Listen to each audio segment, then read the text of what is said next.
ನಮಸ್ಕಾರ ಸ್ನೇಹಿತರೆ. ಮೀನರಾಶಿಯ ಎಲ್ಲ ಆರ್ಥಿಕ ಬಂಧುಗಳು ಮತ್ತು ಪ್ರೀತಿಯ ವೀಕ್ಷಕರಿಗೆ ನಮ್ಮ ಹೃದಯಪೂರ್ವಕ ಸ್ವಾಗತಗಳು. ಈ ವಿಡಿಯೋದಲ್ಲಿ ನಾವು ಮೀನರಾಶಿಯ ಜೂನ್ 2026 ತಿಂಗಳಿನಲ್ಲಿ ಗ್ರಹಗಳ ಸಂಚಾರಣೆ ಹೇಗಿದೆ, ಯಾವ ಕ್ಷೇತ್ರದಲ್ಲಿ ಶುಭ ಫಲಗಳು ದೊರೆಯುತ್ತವೆ, ಯಾವ ವಿಷಯಗಳಲ್ಲಿ ಎಚ್ಚರಿಕೆ ಅಗತ್ಯ ಹಾಗೂ ಉದ್ಯೋಗ, ವ್ಯವಹಾರ, ಹಣಕಾಸು, ಕುಟುಂಬ, ಆರೋಗ್ಯ ಮತ್ತು ಪ್ರೇಮ ಜೀವನದ ಬಗ್ಗೆ ಸಂಪೂರ್ಣ ಮಾಹಿತಿಯನ್ನು ತಿಳಿಯೋಣ. ಜೂನ್ 2026 ತಿಂಗಳಿನಲ್ಲಿ ಮೀನರಾಶಿಯ ಅಧಿಪತಿಯಾದ ಗುರು ಗ್ರಹವು ನಿಮ್ಮ ಪಂಚಮ ಭಾವದ ಮೇಲೆ ವಿಶೇಷ ಅನುಗ್ರಹವನ್ನು ನೀಡುತ್ತಿದ್ದಾರೆ. ಇದರಿಂದ ನಿಮ್ಮ ಬುದ್ಧಿವಂತಿಕೆ, ಜ್ಞಾನ, ಶಿಕ್ಷಣ ಮತ್ತು ಮಕ್ಕಳ ವಿಚಾರದಲ್ಲಿ ಉತ್ತಮ ಬೆಳವಣಿಗೆಯನ್ನು ನೀವು ಕಾಣಬಹುದು. ಈ ತಿಂಗಳು ನಿಮ್ಮ ಜೀವನದ ಹಲವಾರು ಮುಖ್ಯ ನಿರ್ಧಾರಗಳನ್ನು ತೆಗೆದುಕೊಳ್ಳುವ ಸಂದರ್ಭಗಳು ಕೂಡ ತರುತ್ತವೆ. ತಿಂಗಳಿನ ಮೊದಲನೆಯ ಭಾಗದಲ್ಲಿ ಸೂರ್ಯನು ನಿಮ್ಮ ಚತುರ್ಥ ಭಾವದಲ್ಲಿ ಸಂಚರಿಸುತ್ತಾರೆ. ಇದರಿಂದ ಮನೆ, ವಾಹನ, ಆಸ್ತಿ ಮತ್ತು ಕುಟುಂಬದ ವಿಚಾರದಲ್ಲಿ ಗಮನ ಹೆಚ್ಚಾಗುತ್ತದೆ. ಮನೆಯ ಸಂಬಂಧಿತ ಕೆಲಸಗಳು ಪೂರ್ಣಗೊಳ್ಳುವ ಸಾಧ್ಯತೆಗಳು ಕೂಡ ಇದೆ. ಹೊಸ ವಾಹನ ಖರೀದಿಸುವ ಯೋಗ ಕೂಡ ಕಂಡುಬರುತ್ತಿದೆ. ಆದರೆ ಕುಟುಂಬದ ಸದಸ್ಯರೊಂದಿಗೆ ಸಣ್ಣ ಮಾತಿಗೂ ಭಿನ್ನಾಭಿಪ್ರಾಯಗಳು ಉಂಟಾಗಬಹುದು. ನಿಮ್ಮ ಮಾತಿನ ಶೈಲಿಯ ಮೇಲೆ ನಿಯಂತ್ರಣವು ಮುಖ್ಯ. ತಿಂಗಳ ಎರಡನೇ ಭಾಗದಲ್ಲಿ ಸೂರ್ಯನು ಪಂಚಮ ಭಾಗದಲ್ಲಿ ಪ್ರವೇಶಿಸಿದ ನಂತರ ಮಕ್ಕಳ ವಿಚಾರದಲ್ಲಿ ಸಂತೋಷ, ಶಿಕ್ಷಣದಲ್ಲಿ ಯಶಸ್ಸು ಹಾಗೂ ಹೊಸ ಅವಕಾಶಗಳು ದೊರೆಯುವ ಸಾಧ್ಯತೆಗಳು ಕೂಡ ಇದೆ. ಇನ್ನು ಚಂದ್ರನು ಚಲನೆ ಈ ತಿಂಗಳು ನಿಮ್ಮ ಮನಸ್ಸಿನ ಮೇಲೆ ಹೆಚ್ಚಿನ ಪ್ರಭಾವವನ್ನು ಬೀರುತ್ತವೆ. ಕೆಲವು ದಿನಗಳಿಂದ ಅತಿಯಾದ ಆತ್ಮವಿಶ್ವಾಸವು ಕಂಡುಬಂದರೂ ಕೆಲವು ದಿನಗಳಲ್ಲಿ ನಿರಾಸೆಯ ಭಾವವು ಕಂಡುಬರಬಹುದು. ಧ್ಯಾನ, ಪ್ರಾರ್ಥನೆ ಮತ್ತು ಸಕಾರಾತ್ಮಕ ಚಿಂತನೆಗಳಿಂದ ಮನಸ್ಸನ್ನು ಸ್ಥಿತಿಯಲ್ಲಿಡುವುದು ಉತ್ತಮ. ಮಂಗಳ ಗ್ರಹನು ಷಷ್ಠ ಭಾವದಲ್ಲಿ ಸಂಚರಿಸುತ್ತಿರುವುದರಿಂದ ಶತ್ರುಗಳ ಮೇಲೆ ಜಯ ಸಾಧಿಸುವ ಯೋಗವು ಹೆಚ್ಚಾಗುತ್ತಲಿದೆ. ನ್ಯಾಯಾಲಯದ ಪ್ರಕರಣಗಳು ಅಥವಾ ದೀರ್ಘಕಾಲದಿಂದ ಬಾಕಿ ಇರುವ ಸಮಸ್ಯೆಗಳಿಗೆ ಪರಿಹಾರ ದೊರೆಯುತ್ತವೆ. ಇನ್ನು ಉದ್ಯೋಗದಲ್ಲಿ ಇರುವವರಿಗೆ ಧೈರ್ಯ ಮತ್ತು ನಾಯಕತ್ವ ಗುಣವು ಹೆಚ್ಚಾಗುತ್ತಲಿವೆ. ಇನ್ನು ಮೇಲಧಿಕಾರಿಗಳ ಗಮನವನ್ನು ಸೆಳೆಯುವ ಅವಕಾಶಗಳು ಕೂಡ ಸಿಗುತ್ತವೆ.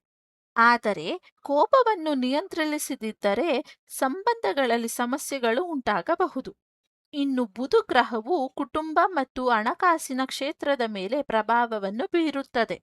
ವ್ಯಾಪಾರಿಗಳಿಗೆ ಹೊಸ ಗ್ರಾಹಕರು ಸಿಗುವ ಸಾಧ್ಯತೆಗಳು ಕೂಡ ಇದೆ. ಆದರೆ ಹಣಕಾಸಿನ ದಾಖಲೆಗಳನ್ನು ಪರೀಕ್ಷಿಸುವಾಗ ಎಚ್ಚರಿಕೆಯೂ ಇರಬೇಕು. ಇನ್ನು ಶುಕ್ರ ಗ್ರಹವು ಈ ತಿಂಗಳು ನಿಮ್ಮ ಪ್ರೇಮ ಮತ್ತು ದಾಂಪತ್ಯದ ಜೀವನದ ಮೇಲೆ ಉತ್ತಮ ಫಲಿತಾಂಶಗಳನ್ನು ನೀಡುತ್ತದೆ. ಅವಿವಾಹಿತರಿಗೆ ಹೊಸ ಪರಿಚಯಗಳು ಪ್ರಾರಂಭವಾಗುವ ಸಾಧ್ಯತೆಗಳು ಕೂಡ ಇದೆ. ವಿವಾಹ ಯೋಗ ಕಾಯುತ್ತಿರುವವರಿಗೆ ಶುಭ ಸುದ್ದಿ ದೊರೆಯುತ್ತದೆ. ದಾಂಪತ್ಯದ ಜೀವನದಲ್ಲಿ ಪರಸ್ಪರ ಅರ್ಥೈಸಿಕೊಳ್ಳುವುದು ಹೆಚ್ಚಾಗುತ್ತದೆ. ಕುಟುಂಬದೊಂದಿಗೆ ಪ್ರವಾಸಕ್ಕೆ ಹೋಗುವ ಅವಕಾಶ ಕಾಣಿಸುತ್ತಿದೆ. ಗುರು ಗ್ರಹವು ಮೀನರಾಶಿಯವರಿಗೆ ಈ ತಿಂಗಳು ಅತ್ಯಂತ ಶಕ್ತಿಶಾಲಿ ಅನುಗ್ರಹವನ್ನು ನೀಡುವ ಗ್ರಹವಾಗಿದೆ. ವಿದ್ಯಾರ್ಥಿಗಳಿಗೆ ಪರೀಕ್ಷೆಗಳಲ್ಲಿ ಉತ್ತಮ ಫಲಿತಾಂಶಗಳು ಸಿಗಬಹುದು. ಸ್ಪರ್ಧಾತ್ಮಕ ಪರೀಕ್ಷೆಗಳಿಗೆ ಸಿದ್ಧತೆ ನಡೆಸುತ್ತಿರುವವರಿಗೆ ಯಶಸ್ಸು ಹೆಚ್ಚಾಗುವ ಕಾಣಿಸುತ್ತದೆ. ಹೊಸ ವ್ಯವಹಾರ ಆರಂಭಿಸಲು ಅಥವಾ ಹೂಡಿಕೆ ಮಾಡಲು ಉತ್ತಮ ಸಮಯವಾಗಿದೆ. ಮಕ್ಕಳಿಂದ ಸಂತೋಷದ ಸುದ್ದಿಗಳನ್ನು ಪಡೆಯುವ ಸಾಧ್ಯತೆಗಳು ಕೂಡ ಇದೆ. ಇನ್ನು ಶನಿ ಗ್ರಹವು ನಿಮ್ಮ ಜನ್ಮ ರಾಶಿಯ ಮೇಲೆ ಪ್ರಭಾವವನ್ನು ಬೀರುವುದರಿಂದ ಕೆಲವೊಮ್ಮೆ ಕೆಲಸದಲ್ಲಿ ವಿಳಂಬವು ಉಂಟಾಗಬಹುದು. ನೀವು ನಿರೀಕ್ಷಿಸಿದ ಫಲಿತಾಂಶ ತಕ್ಷಣ ಸಿಗದಿದ್ದರೂ ನಿರಾಸರಾಗಬೇಡಿ. ಶನಿಯು ಕೊಡುವ ಫಲಿತಾಂಶಗಳು ನಿಧಾನವಾಗಿದ್ದರೂ ಶಕ್ತಿಶಾಲಿಯಾಗಿರುತ್ತದೆ. ಕಠಿಣ ಪರಿಶ್ರಮವನ್ನು ಮಾಡಿದವರಿಗೆ ಮುಂದಿನ ತಿಂಗಳಿನಲ್ಲಿ ದೊಡ್ಡ ಯಶಸ್ಸು ಸಿಗುವ ಸಾಧ್ಯತೆ ಇದೆ. ರಾಹು ನಿಮ್ಮ ವಿದೇಶಿ ಸಂಬಂಧಿತ ಅವಕಾಶಗಳನ್ನು ಬಳಸಬಹುದು.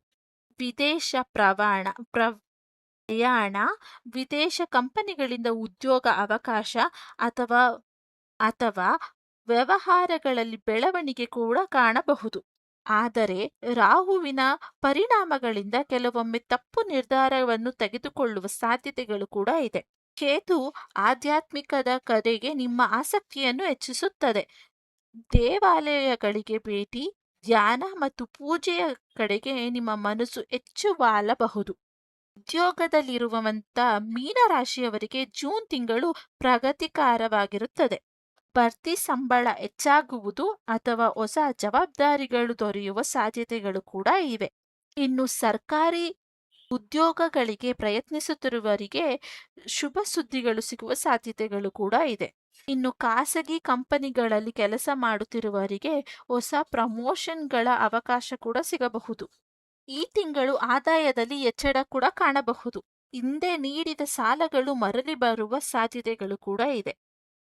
ಅನಾವಶ್ಯಕ ಖರ್ಚುಗಳನ್ನು ನಿಯಂತ್ರಿಸಿ ಹಣದ ಸ್ಥಿತಿ ಇನ್ನಷ್ಟು ಬದಲಾಗುತ್ತದೆ.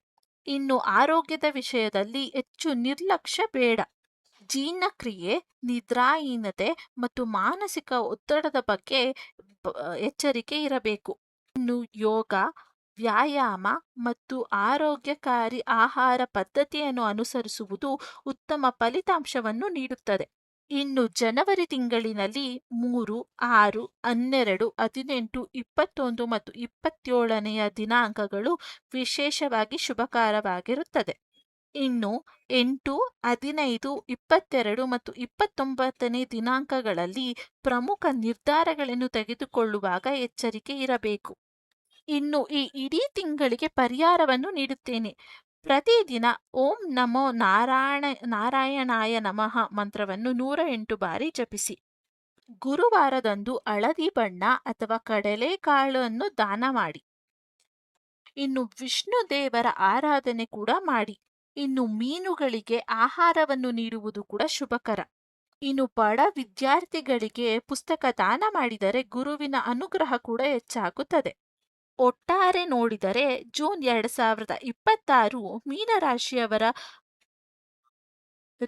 ಬೆಳವಣಿಗೆ, ಹೊಸ ಅವಕಾಶ, ಹಣಕಾಸಿನ ಸ್ಥಿತಿಯಲ್ಲಿ ಸುಧಾರಣೆ ಮತ್ತು ವ್ಯಾವಹಾರಿಕ ಜೀವನದಲ್ಲಿ ಪ್ರಗತಿ ತರುವ ತಿಂಗಳಾಗಿದೆ. ಶನಿಯ ಕಾಟದಿಂದ ಕೆಲವೊಮ್ಮೆ ಕೆಲಸ ವಿಳಂಬವಾದರೂ ಗುರುವಿನ ಅನುಗ್ರಹದಿಂದ ಅಂತ್ಯದಲ್ಲಿ ಯಶಸ್ಸು ನಿಮ್ಮದಾಗುತ್ತದೆ. ಧ್ಯಾನ, ತಾಳ್ಮೆ ಮತ್ತು ಸಕಾರಾತ್ಮಕ ಭಾವನೆಗಳನ್ನು ಕಾಪಾಡಿಕೊಂಡರೆ ಈ ತಿಂಗಳು ನಿಮ್ಮ ಜೀವನದಲ್ಲಿ ಮಹತ್ವಪೂರ್ಣ ಬದಲಾವಣೆಗಳನ್ನು ತರಬಹುದು.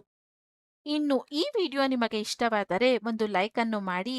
ನಿಮ್ಮ ರಾಶಿ ಯಾವುದೆಂದು ನಮ್ಮ ಕಮೆಂಟ್ ಬಾಕ್ಸಲ್ಲಿ ಕಮೆಂಟ್ ಅನ್ನು ಮಾಡಿ. ಇದೇ ರೀತಿಯಾದಂಥ ರಾಶಿ ಅಥವಾ ಪರಿಹಾರದ ವಿಡಿಯೋಗಳು ನಿಮಗೆ ಬೇಕಾದರೆ ನಮ್ಮ ಚಾನೆಲ್ನನ್ನು ಸಬ್ಸ್ಕ್ರೈಬ್ ಮಾಡ್ಕೊಳ್ಳಿ.